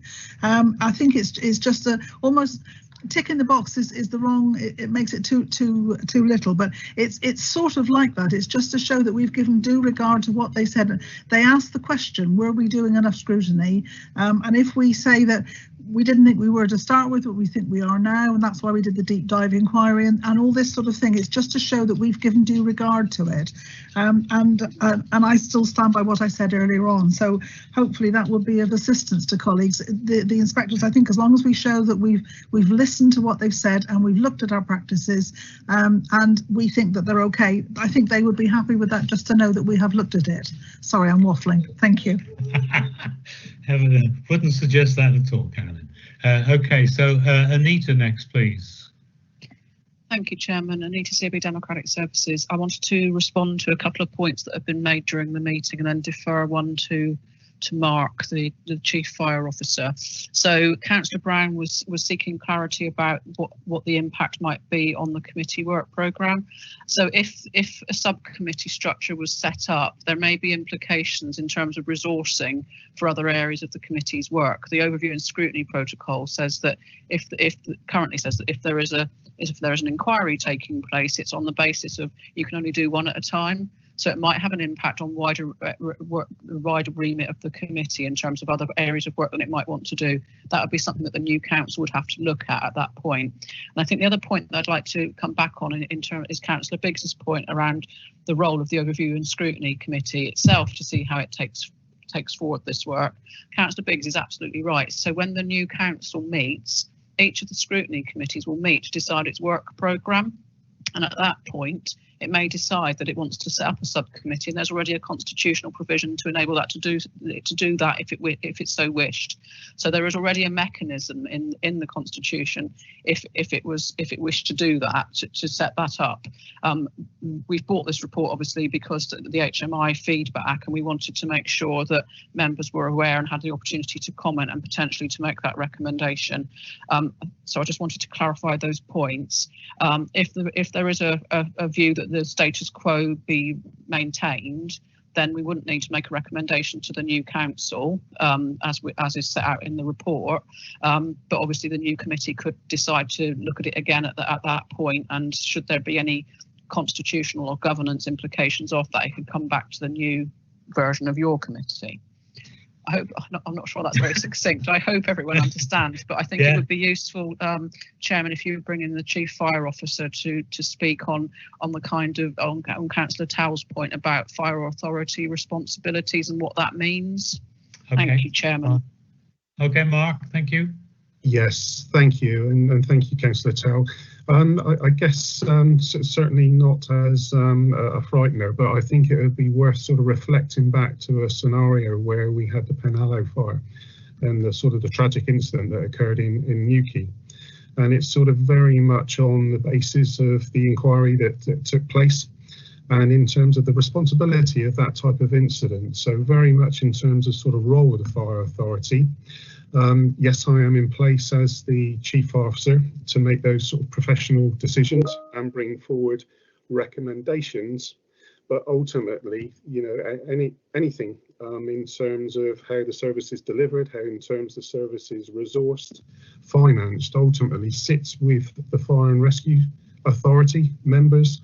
So yeah, very much on that basis. Hopefully I've sort of given an example there of actually, where does it sit? Ultimately, professionally, it will sit with the Chief Fire Officer, but certainly the Fire Authority has ultimate sort of say in terms of the delivery, the statutory delivery of the Fire and Rescue Service. So hopefully that's helped a little bit to answer that one. Thank you. Thank you, Mark. So all councillors have some responsibility, is what you're saying. And I think I take Kevin's point. I don't think people realise that or realise the implications of that. But that is a sort of an associated issue, isn't it, in terms of our debate. Okay, welcome to David Aitken-Smith after a marathon session of planning. Thank you, David, for joining us. I've got Councillor Eddy and then Councillor Biggs. Thank you, Chairman. It seems that that Cornwall, being a unitary with a fire and rescue service, is unique in England. That there are many other arrangements for the hosting of fire services in other areas, and I get a sense that makes it very difficult to benchmark it, to compare it with other services out there. The recommendation here in front of us, I've listened to Caroline very carefully and marked her words. We've got two reports, a peer review, and Her Majesty's inspectors have been in, looked at the service and made some recommendations. I'm assuming that those recommendations have been considered very carefully and looked at that. But I am a great fan of the fire service. I've enjoyed it, you know, in many cups of tea and many stations across large parts of Cornwall. And I would like us to see how we can support our fire and rescue service, to see how that can be done going forward. And so I have some sympathy with the recommendation. I think that, like Dave, Councillor Biggs, the only thing we could do is to ask that this item not be lost going forward, but to perhaps to have another look at the peer review and the HMI recommendations and see what can be done within the new administration, rather than prescribing a course of action directly to the new administration. So I believe that's what Councillor Biggs was saying. If I've interpreted what you said wrongly, Councillor Biggs, I apologise. Well, he's going to speak next, Martin. Okay, so I'm sure he'll let you know. But also, when we're considering recommendations, I wholly agree with recommendation 2, Chairman, that we must not lose sight of those corporate responsibilities that it comes with the job of being an individual councillor. So thank you, Chairman. Absolutely great. Thank you for that, Councillor Biggs. Yeah, thank you, Chairman. Yeah, I know your Vice Chairman's right on the money, I think. And if it's helpful, could I offer a variation of recommendation 1? I think we would probably all agree with recommendation 2. I don't see that as a problem. If I could offer a change to recommendation 1 and see if this one finds favour, perhaps. I would change it to read that this committee confirms its support in principle for the following item to be added to the work programme for the Constitution and Governance Committee or equivalent committee for the period following the May elections as follows. So that's us making our recommendation to our successor committee. And then it would then say the Neighbourhoods Overview and Scrutiny Committee to progress matters relating to governance and democratic decision making in respect of the Cornwall Fire and Rescue Service, full stop. And then I would delete all the rest of it.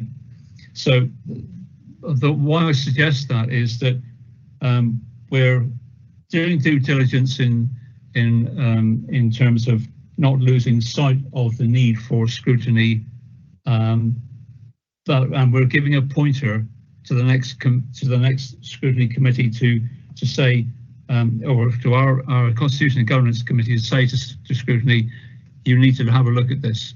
And I think we will have then done our duty on that. And I don't think we need to say any more. But yeah, no, that's very, very useful. Thank you, Councillor Biggs. I've got Leah first, and then Councillor Towell, and then back to Carolyn. So, Leah, your comments, please. Hi, Chairman. I put my X in the box before Councillor Biggs spoke. I was going to suggest some wording for him, so it's been superseded. Okay. I have to say it came up 2 seconds afterwards on my list. So the order was Dave Biggs at 2:55 and Leah at 2:57. So my apologies if you were quick on the buzzer, but it didn't get to me that quickly. Kevin Towell. Yeah, if that was a proposal from Councillor Biggs or an amendment, I'd be happy to second it. I think it gets the balance about right, and I think we need to work with our colleagues on the scrutiny committee so we can sort of get the balance between scrutiny and getting that sort of decision-making process nailed down. So I think it's somewhere that's ongoing, but I would happily second that. Thank you for that, Carolyn. Yes, thank you, Chairman, for letting me come back yet again. Just to reassure colleagues, really, if I may, the current NOS scrutiny has already looked at, sorry, look at my camera on, has already looked at this and reviewed the issue. So it isn't something we've ignored. We have already looked at it in light of what the inspector's report said, and we concluded that the way we're doing it at the moment is okay. We feel is the strongest way of doing it. So just to reassure you that we haven't ignored it. We have already reviewed it. Thank you.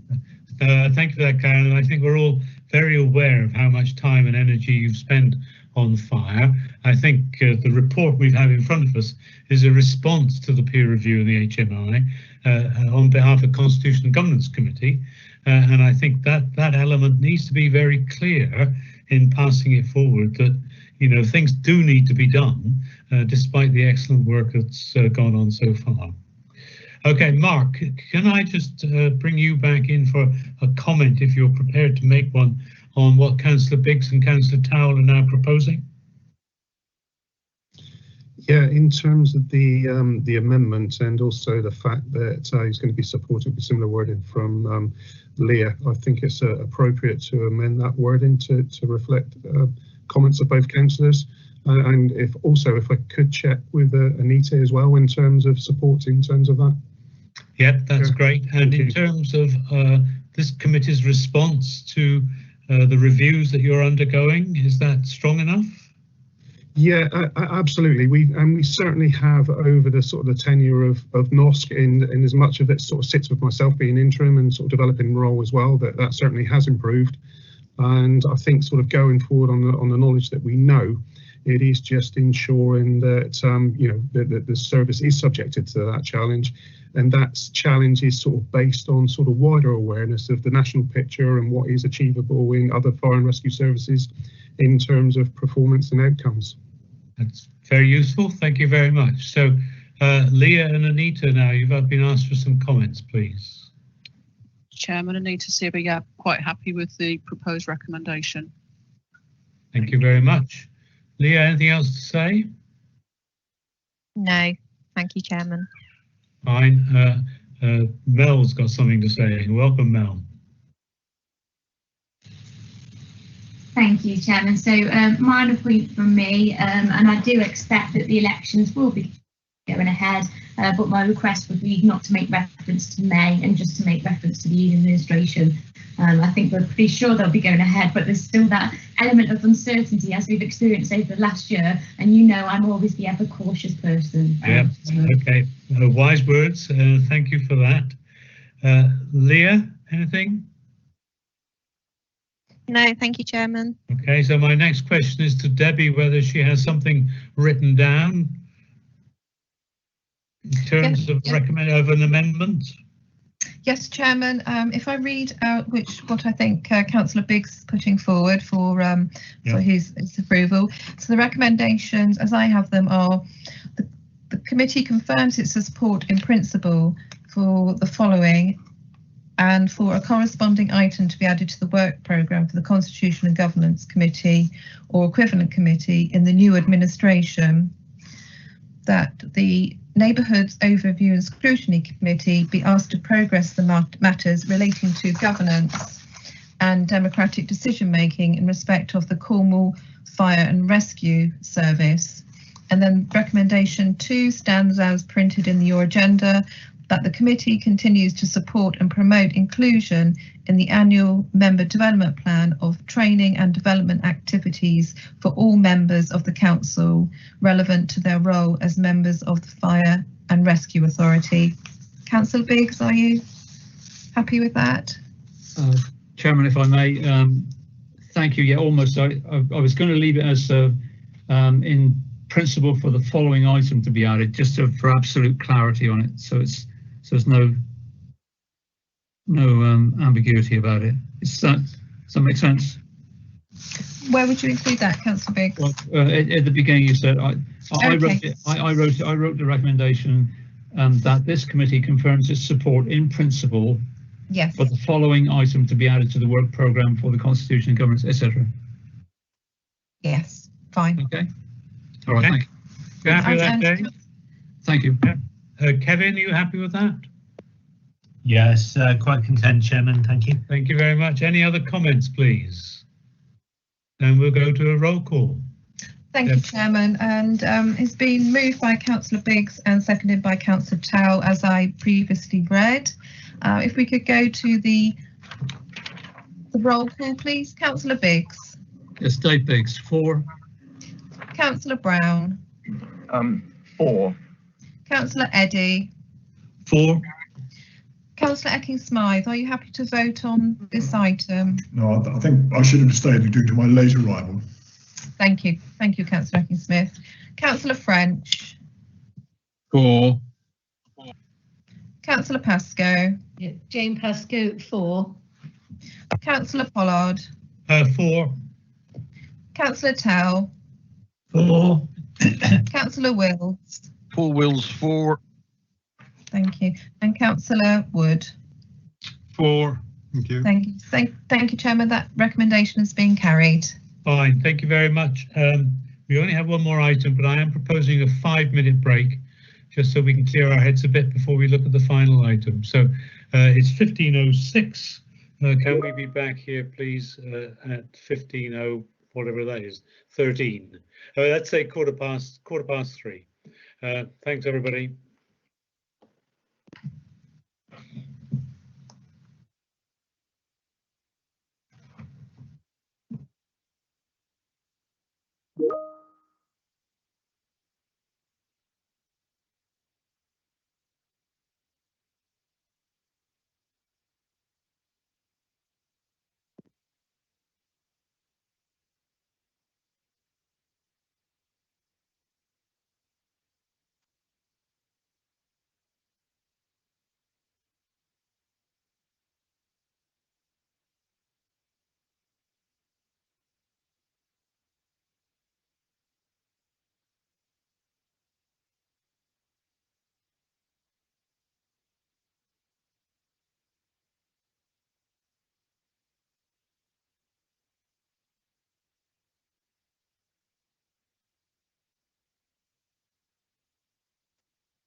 Okay, I make it 3:15. Hopefully everybody is back. I'm sorry about that, but I thought it was worth just a few minutes break before we go into agenda item.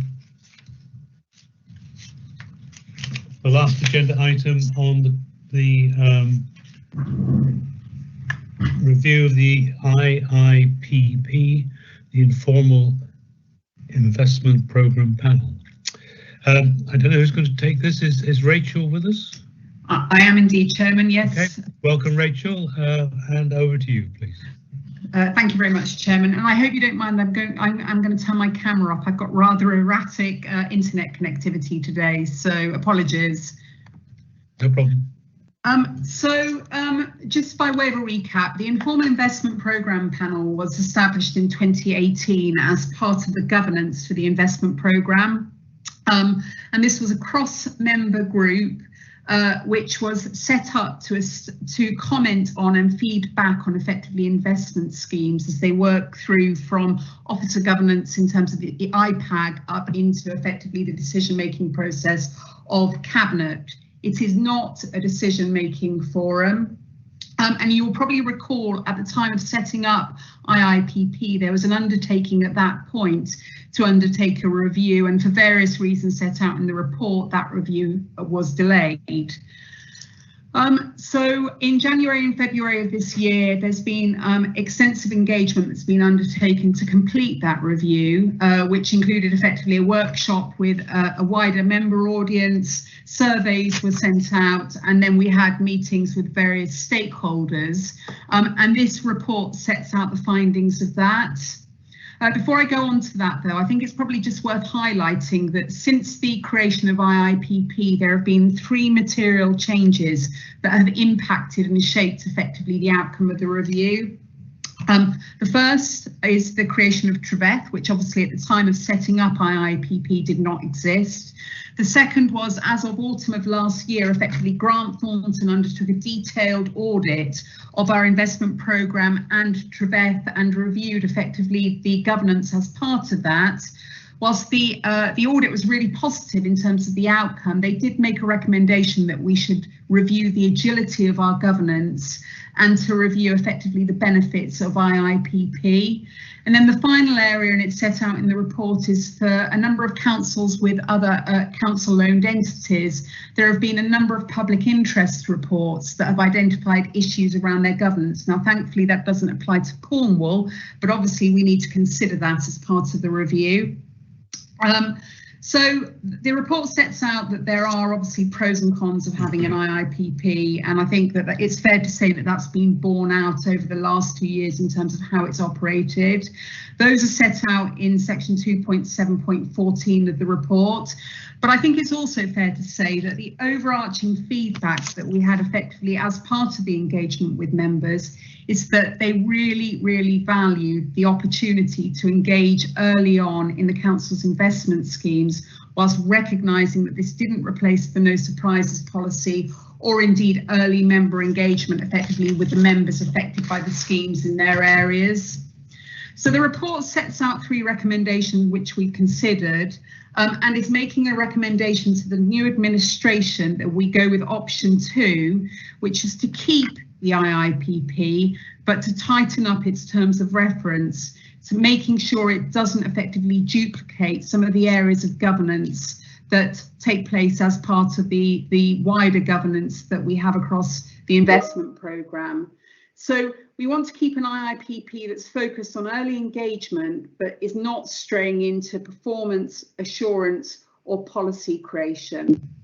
So the recommendation effectively is to proceed with recommendation 2 for the new administration, that we propose effectively a new terms of reference that can be considered by the new constitution and governance and cabinet, and depending on the final terms of reference to then determine whether effectively any changes will need to be incorporated into the council's new constitution, into the council's constitution at that point. Thank you, Chairman. Thank you very much. So clearly the recommendations are designed to ensure that the input of members still exists, but it is solely advisory, and those terms of reference are clear, and that's our recommendation going forward. Any comments, please?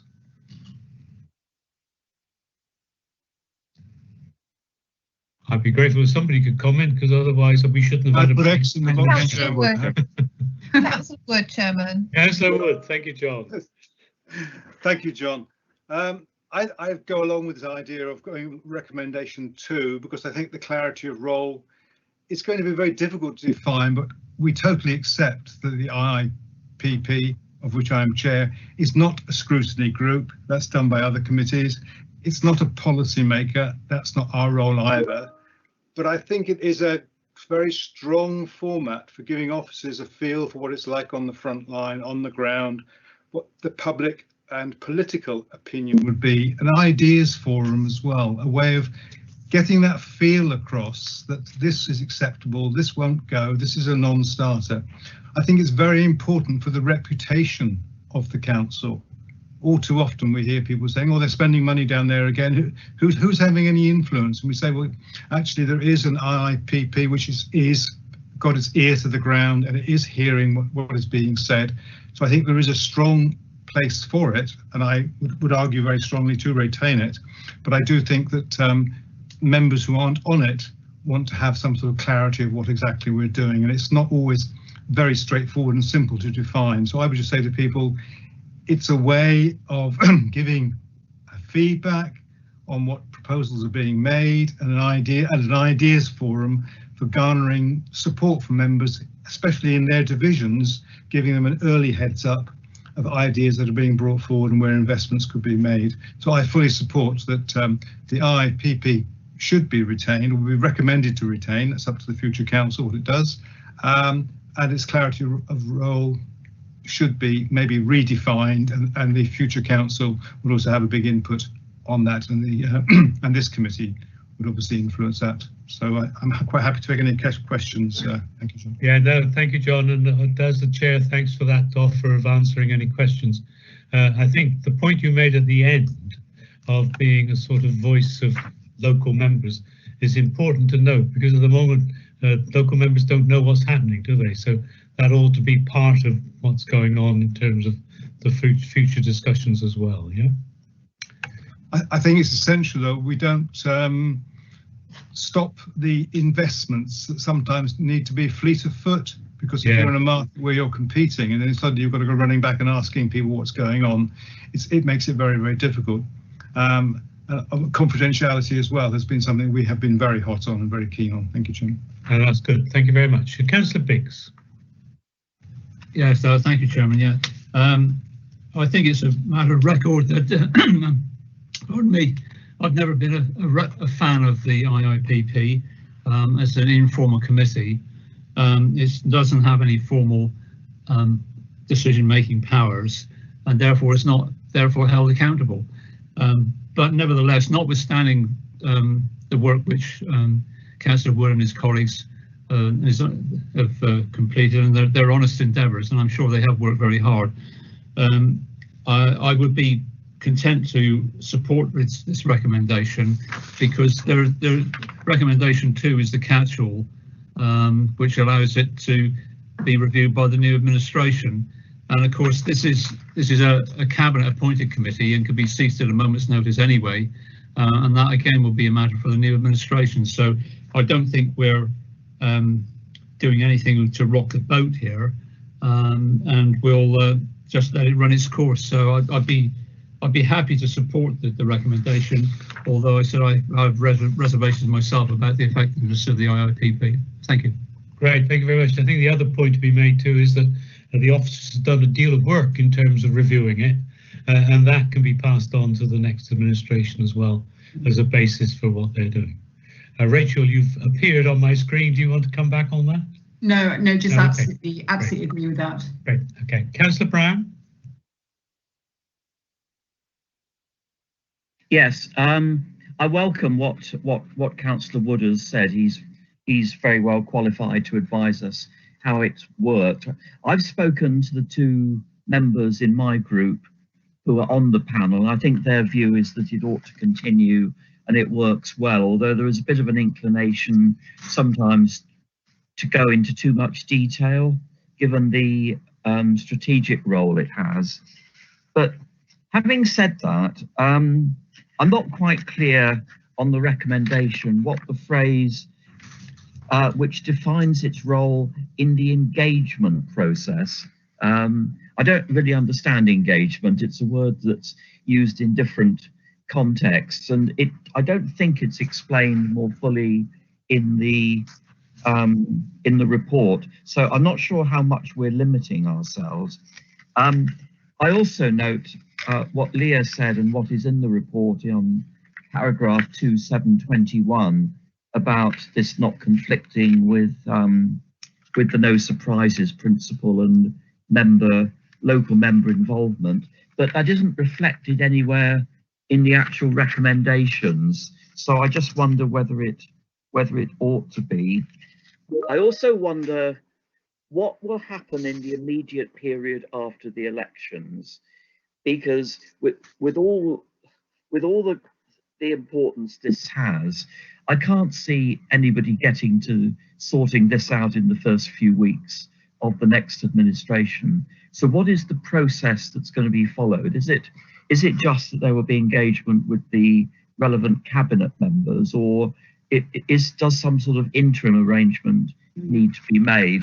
And the final point I want to make is that if you remember back to, and I hope I've got my memory on this right, because at the last meeting you proved to me that I hadn't got my memory correct, but I hope I'm right this time.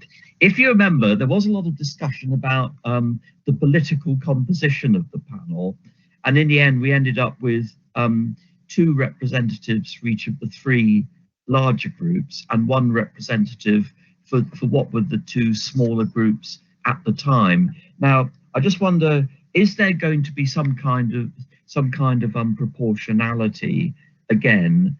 Because if there is, this is the risk with all of the committees, that if you reduce the size, then the effect is to remove the smaller groups, whatever they are at the time of the following the elections. You know, I'm not saying that the groups which are currently the smaller ones will still be the smaller ones in a few months' time. They may or may not be, but I just wonder whether some sort of thinking needs to be given either now or in the recommendations later about how much the composition would be reduced and what effect that is going to have upon making the composition representative of the wider council. Okay, thank you, Malcolm. John, do you want to come in now or allow Rachel to answer those questions?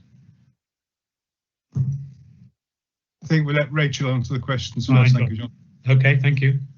Okay, so in terms of the engagement point, and I do take your point around the no surprises policy and maybe making that explicit as part of the recommendation. But I think the engagement effectively is about members having an opportunity to comment on the decision-making journey before it gets to cabinet, which is where it has to end up at the moment in terms of the approval process around any of the schemes. And I think the terms of reference needs to articulate effectively what that engagement should look like and what we're actually engaging on, so that we are clear about, and I don't think we are at the moment, around what the explicit recommendation is from IIPP to cabinet when they are making their decision. And I think that needs to work better as part of the new terms of reference. So the recommendation would be political proportionality, and again that needs to be defined, I think, coming forward as part of the detail of that needs to be defined as part of the new terms of reference, which will need to be considered effectively by the new constitution and governance and the new cabinet when it comes through. So I think we're going to need to work that through, but I do take the point around the impact of political proportionality, and I'm not sure how we get round that really. Do you want to come back, Malcolm? No, I think those are perfectly fair replies. And obviously, the points we're all making will go in the minutes, which will be part of what the next council will consider. Indeed. Okay. John Wood. Yes, I think it is an interesting one, but whenever money is being spent, there is going to be political interest. That's the very nature of a council. That is, no matter how small or larger the amount is.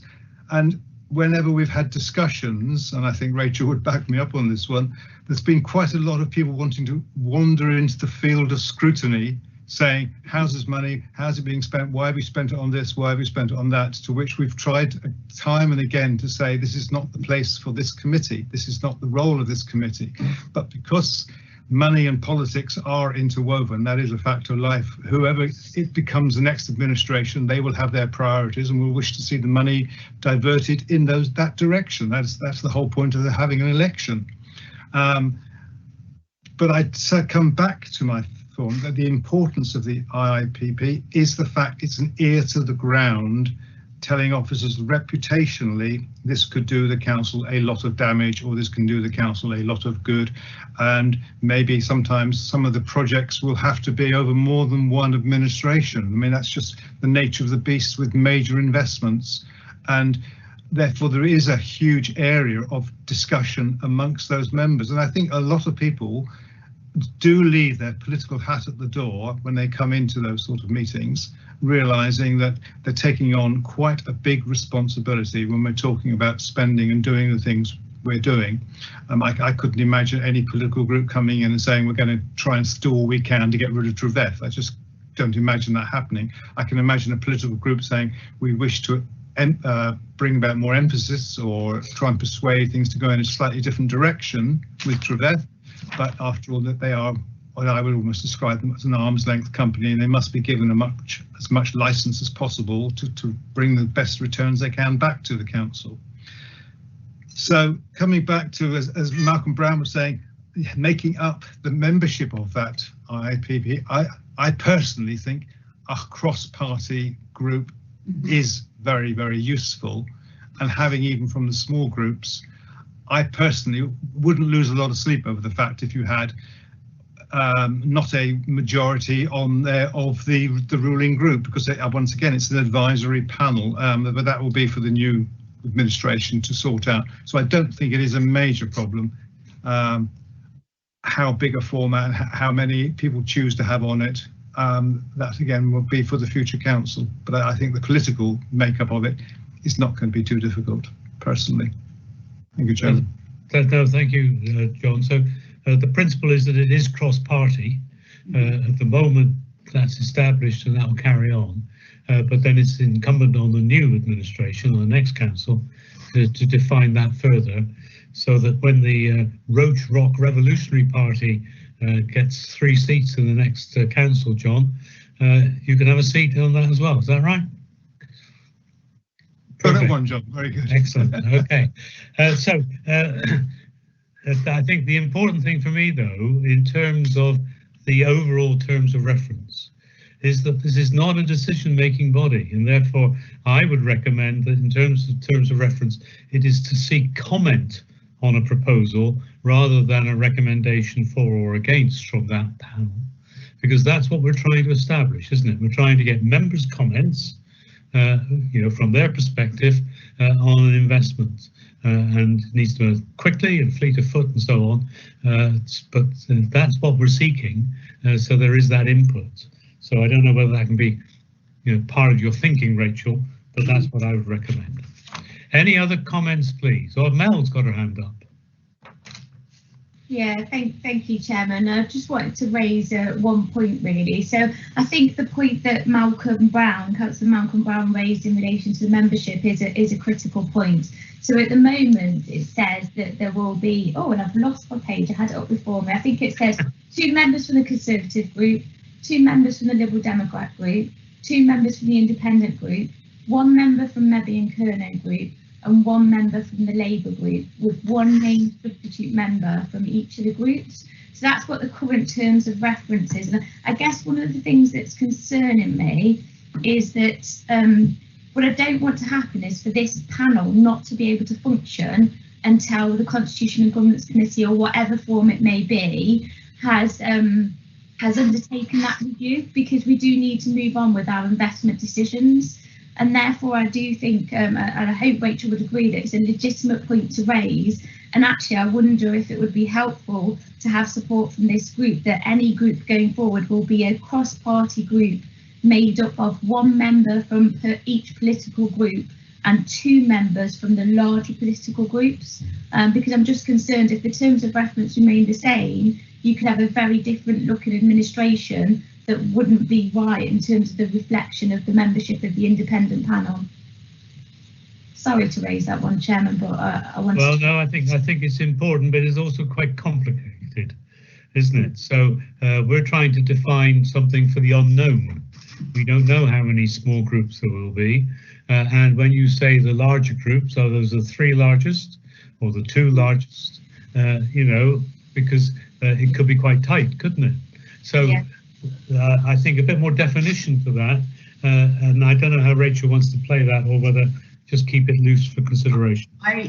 Well, I think there's a further point which I think goes back to Councillor Brown's point, which is if it takes a little bit of time to resolve this question and approve the terms of reference, Mel, going back to your point, what do we do in the intervening period until we've got an agreement around this? And I'm just wondering whether there's actually a recommendation around effectively continuing under the current terms of reference until actually we've got the new terms of reference signed off, so we're not in a position effectively where we don't have effectively any informal governance in place to oversee the investment decisions, which would then give us effectively the opportunity to get the political proportionality question, which I agree with you, Chairman, I think is more complicated, and I think we need to see what the outcome of the election is. Rather than making a decision today around that, but that gives us then effectively a bridge between the current arrangements and the new arrangements. I take advice on this, but I don't think we can do anything else, because if we want to change the existing terms of reference, we would have to go to full council presumably and all that, wouldn't we, Mel? No, so we wouldn't need to go to full council because it's an informal body, but I'm supportive of the proposal put forward by the senior officer in relation to this, and I think it is something that clearly we'll have to prioritise with the new work programme for the Constitution and Governance Committee as well. Okay, so in terms of the recommendation, what change does that bring? What further statement does it bring, Penny? Or just, I mean, that's the status quo, isn't it? That the current regulations will continue. So presumably until such time it changes. Yeah. Okay. I saw a hand just now, but it's gone down. So anybody else, please? Okay, I've got Dave Biggs. Yeah, thank you, Chair. Malcolm. Sorry, Malcolm. Yeah, you were first. I do apologise. But anyway, Dave Biggs, then Malcolm. Yeah, thank you, Chairman. I think some of the debates you've been having illustrates some of the problems I have with this informal IIPP. Again, it's a cabinet decision and a cabinet member decision. So again, it could be altered at a stroke, whatever we recommend. But are we now saying, this will be the first for me, I think, is that when we look through here, that the recommended option is do nothing. It's the first, another first for Cornwall Council, I think. Is that the one? I don't think that is the recommendation. I think the recommendation is that they look at the terms of reference to make sure that it's fit for purpose. Is that not right, Rachel? Absolutely. No, the recommendation out of the review is that we are recommending option 2, which is we tighten up the terms of reference to make sure that effectively it is commenting on rather than straying into the areas that I think it's probably been straying into. So that's the recommendation. I think what we're dealing with here, though, is a recognition that it might take the new administration some time to do that piece of work, and that until that piece of work happens, the status quo continues in terms of the current terms of reference. But is that not the, take that point, but that if Mel can advise, or Leo, Mel or Anita, presumably that is the case anyway, is it? That the status quo continues? From council to council until it's changed? Yeah, that would be correct. The status. Yeah, I was just going to add, I don't think the recommendations need to be altered at all, because Right. that is what would happen. The new C&G committee and the new administration would consider the work that is undertaken by the officers, and then that would then go up to Cabinet for a decision for approval. Okay, that's great. Councillor Malcolm Brown, please. Yeah, very briefly again, I think the fourth recommendation D does need to be changed if we're following the advice that Mel O'Sullivan is giving us, because part of what she said could actually lead to the membership of the group being increased rather than reduced. You know, because if the principle is that all groups be represented, we might have a green group. You know, if you go back 8 years, there were more political groups as opposed to groups of independents, if I can put it that way. So I just wonder, I'm just asking this as a question, whether it might be better, given the discussion, if recommendation D was changed, that to say something like that the membership of IIPP be reviewed following the elections, reflecting the reduction in the size of the council. And you could also put in, and the desire to retain political proportionality. You know, I just wonder if that would be helpful. Okay, I'll come back to Rachel in a minute, but I think we've already learned from Mel that we need to be replacing May 2021 elections with under the new, in the new council, or words to that effect. But anyway, Rachel? I think, Chairman, if you're happy with that, that would seem sensible. Okay, so D, Malcolm would read, could you just repeat that? Yes, that the membership of IIPP be reviewed following the elections,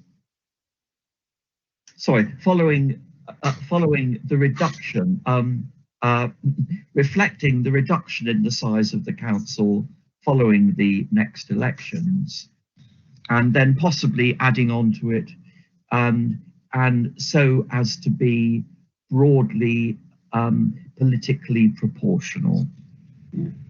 I hope that sort of wording does give flexibility.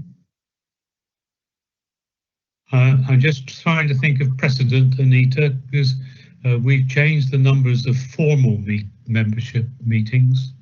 Sorry, we've reduced the membership of formal meetings in the next council already, haven't we?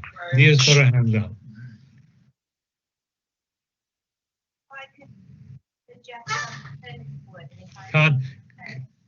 You've gone very quiet on me, Leah. Sorry, I'd put my microphone up. If I could suggest some alternative wording, if I may, for Councillor Brown to consider. So that membership of IIPP in the new administration, reflecting the reduction in the size of the council and maintaining cross-party representation.